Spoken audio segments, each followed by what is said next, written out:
Ay sa wakas, natanggal na rin natin ang dating garter. Ayan. Papalitan na natin siya. Ito na yung ating natanggalan. Matastas na.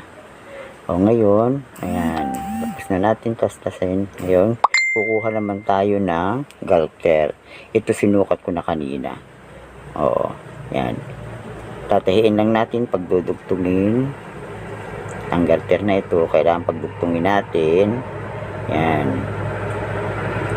Dudugtungin natin siya. May tahi na yan kanina, natahi ko na, kaya inulit ko lang ang pagtatahi.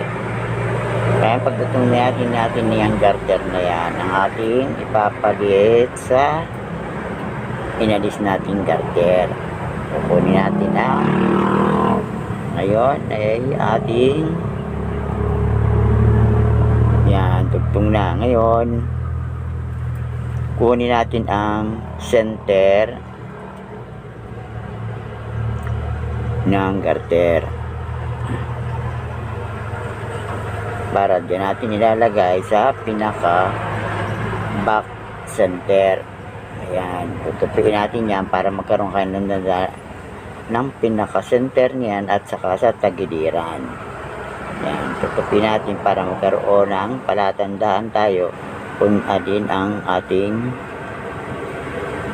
unang ilatahi sa baywang. Kailangan ng center nito ang ating ilagay.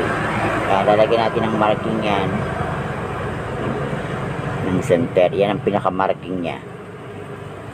Ngayon ito lagay natin dito. Yan, center yan ng back. Diyan natin yan sa tama yung center ng garter para magparehas ang pinakatahi nya.